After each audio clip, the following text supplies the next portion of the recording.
انا انزلناہ فی لیلۃ القدر وما ادراک ما لیلۃ القدر۔ اللہ تعالیٰ کی عادت ہے کہ اللہ تعالیٰ اس دنیا کے نظام کو مساوات کی بنیاد پہ اللہ نے اس نظام کو نہیں چلایا۔ سب ایک جیسے نہیں ہیں اس دنیا میں۔ اللہ تعالیٰ نے انسانوں کو تمام مخلوق پہ ترجیح عطا فرمائی ہے۔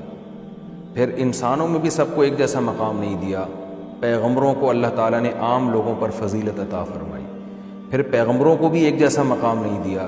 اللہ تعالیٰ نے پیغمبروں میں حضرت ابراہیم علیہ السلام، موسیٰ علیہ السلام، عیسیٰ علیہ السلام اور سید الانبیاء محمد صلی اللہ علیہ وسلم کو باقی پیغمبروں پر فضیلت عطا فرمائی۔ اور پھر ان چاروں کو بھی ایک جیسا مقام اللہ نے نہیں دیا۔ ان میں سب سے افضل مقام اللہ نے اپنے حبیب محمد صلی اللہ علیہ وسلم کو عطا فرمایا۔ تو جیسے اللہ تعالیٰ کی عادت ہے کہ انسانوں میں اللہ نے فرق رکھا، مخلوق میں فرق رکھا، تو اللہ تعالیٰ نے اسی طرح اس زمین کے خطوں میں فرق رکھا ہے۔ اس زمین میں سارے خطے ایک جیسے نہیں ہیں۔ مسجد کو اللہ نے عام جگہوں پر فضیلت دی۔ پھر مسجدوں میں مسجد اقصیٰ، مسجد نبوی اور مسجد حرام کو اللہ نے باقی مسجدوں پر فضیلت دی۔ اور ان تین مسجدوں میں بھی اللہ نے سب سے زیادہ فضیلت مسجد حرام کو دی جہاں بیت اللہ ہے، اور اتنی بڑی فضیلت دی کہ مسجد حرام میں ایک نماز کا ثواب 1,00,000 نمازوں کے برابر قرار دیا گیا۔ اور علماء کہتے ہیں صرف نماز ہی نہیں ہے بلکہ ایک نیکی کا ثواب اللہ نے مسجد حرام میں 1,00,000 نیکیوں کے برابر رکھا ہے۔ تو اسی طرح اللہ تعالیٰ نے جو اوقات ہیں، وقت ہیں، ان کو بھی ایک جیسا نہیں رکھا۔ اللہ تعالیٰ نے ہفتے کے دنوں میں جمعے کے دن کو ان بقیہ 6 دنوں پر اللہ نے فضیلت عطا فرمائی ہے۔ پھر اللہ نے مہینوں میں تمام مہینوں پر رمضان المبارک کو فضیلت عطا فرمائی ہے۔ آپ رمضان میں جب کوئی نیکی کرتے ہیں تو پورے سال کی نیکی ایک طرف اور رمضان کی نیکی ایک طرف، کئی گنا اجر اس کا بڑھ جاتا ہے۔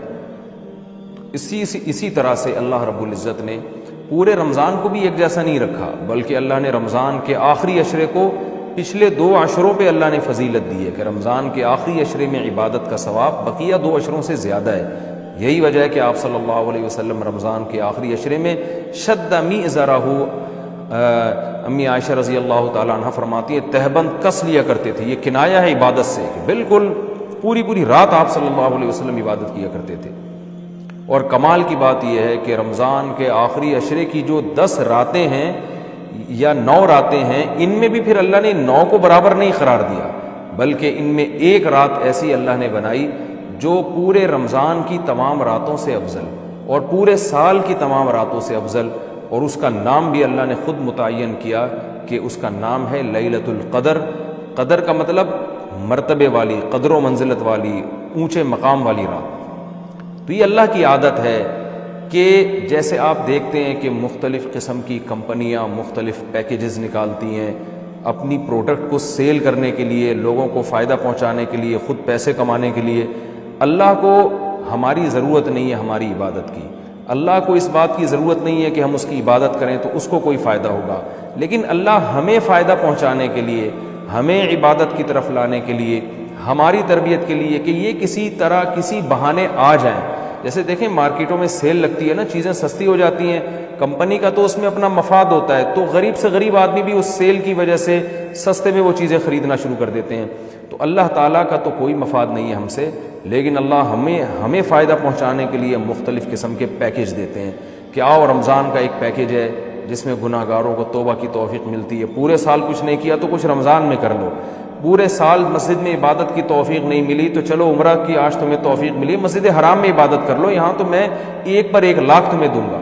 تو یہ جو اللہ کی طرف سے پیکیج ہمیں ملتے ہیں یہ اللہ کے فائدے کے لیے نہیں، ہمارے فائدے کے لیے، کہ ہم جیسے نالائق شاید ثواب کا سن کے کہ بھئی ایک نیکی کا ثواب بہت زیادہ بڑھا چڑھا کر دیا جا رہا ہے، تو جیسے مارکیٹوں میں غریب آدمی بھی وہ اس جو ہے پیکیج کی وجہ سے خریداری کے لیے پہنچ جاتا ہے، تو اسی طرح جو بھی آخرت کی لالچ رکھنے والے لوگ ہیں، اگرچہ وہ گنہگار ہیں لیکن اس پیکیج سے فائدہ اٹھانے کا اللہ ان کو موقع دیتا ہے۔ پورے سال کچھ نہیں کیا تو اب آؤ، میری طرف سے سیل لگی ہوئی ہے، میری طرف سے ایک نیکی پہ لاکھوں نیکیاں دی جا رہی ہیں، آؤ میری طرف اور اس بہانے کچھ عبادت کر لو۔ تو عقل مند لوگ اللہ کی اس آفر سے فائدہ اٹھاتے ہیں، اللہ کی طرف سے پیش کردہ اس آفر سے اور اللہ کی اس رحمت سے فائدہ اٹھاتے ہیں۔ تو وہ رحمت کیا ہے؟ قرآن نے اس رحمت کو بیان کیا کہ یہ جو لیلۃ القدر کی رات ہے یہ اللہ کی طرف سے اتنا بہترین پیکیج ہے کہ قرآن خود اس کا تذکرہ کرتا ہے، لیلۃ القدر خیر من الف شہر۔ فرمایا کہ اللہ کہہ رہا ہے کہ کسی نے 1000 مہینے عبادت کی، جو تقریباً 83 سال بنتے ہیں، تو 83 سال کی عبادت کا اجر ایک طرف اور اس ایک رات کی عبادت کا اجر ایک طرف۔ آپ بتائیے کتنا بہترین اللہ کی طرف سے یہ اللہ کی رحمت کا معاملہ ہے، اور اللہ کی طرف سے یہ کتنا بہترین پیکیج ہے۔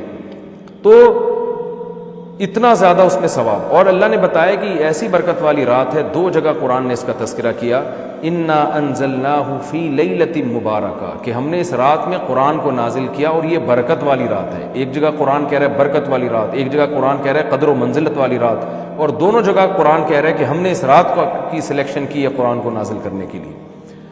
تو ایک فضیلت تو اس رات کی یہ ہے کہ اس میں عبادت کا اجر ہزاروں گنا بڑھ جاتا ہے۔ آپ 83 سال مسلسل عبادت کرتے رہیں اور اس ایک رات میں آپ عبادت کریں تو اللہ کی رحمت ہے کہ اس ایک رات کی عبادت کا ثواب 83 سال کی عبادت کے برابر ہو جائے گا۔ تو بہت ہی محرومی کی بات ہے کہ کوئی شخص اس رات کو سوتے میں گزار دے۔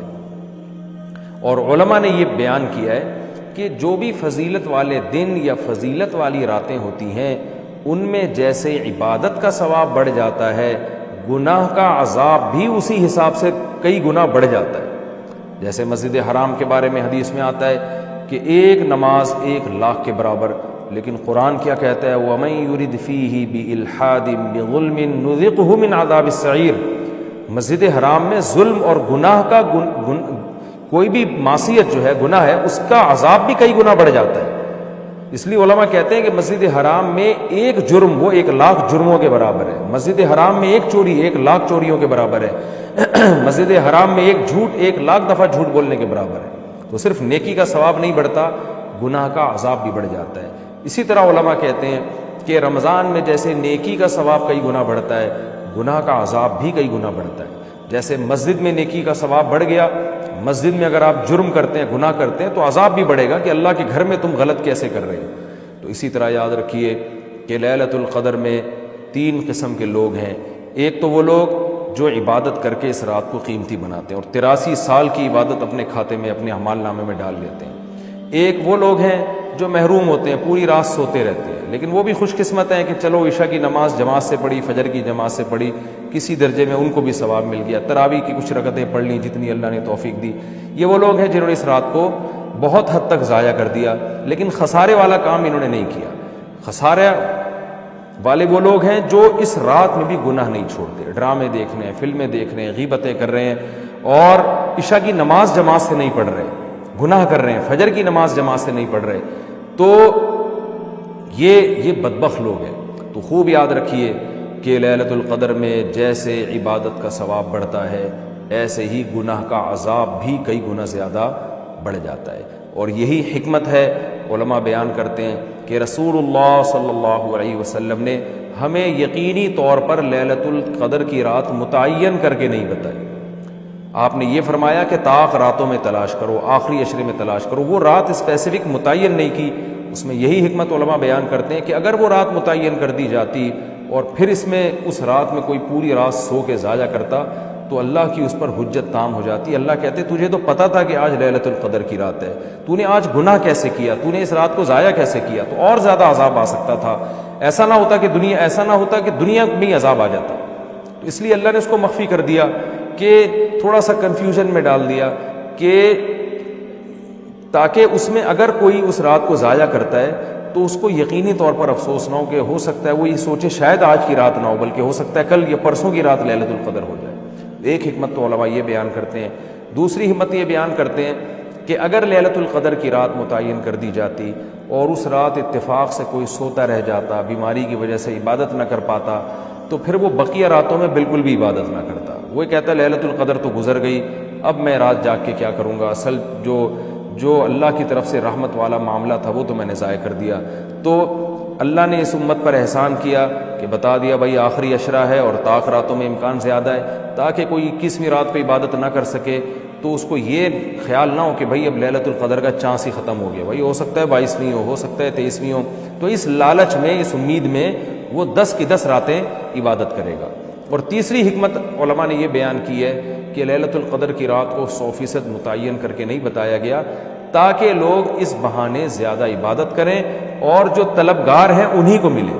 اب جو آخری 10 عشرے میں یقینی طور پر پوری عبادت کرے گا اس کے لیے تو لیلۃ القدر یقینی ہے، جو آخری عشرے میں کچھ راتیں جاگے گا کچھ راتیں نہیں جاگے گا تو اس کے بارے میں امکان ہے کہ شاید لیلۃ القدر اس سے فوت ہو گئی ہو۔ ہاں تاخراتوں میں جو عبادت کرے گا، تمام تاخراتوں میں 21ویں میں 23 میں 25 میں 26ویں 27ویں رات 29ویں رات، تو اس کے بارے میں بھی امکان ہے کہ وہ لیلۃ القدر کو پالے گا۔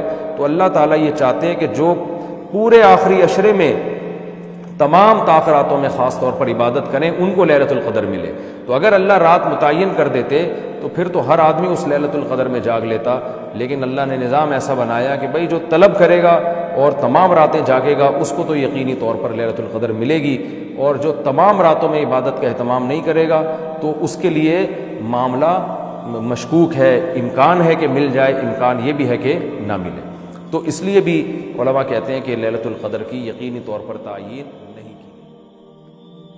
جو کچھ سنا گیا اللہ اس پر عمل کرنے والا اور آگے لوگوں تک پہنچانے والا بنائے۔ مزید اصلاحی بیانات کے لیے ہمارا یوٹیوب چینل ایمان و یقین کو سبسکرائب کریں۔ جزاک اللہ۔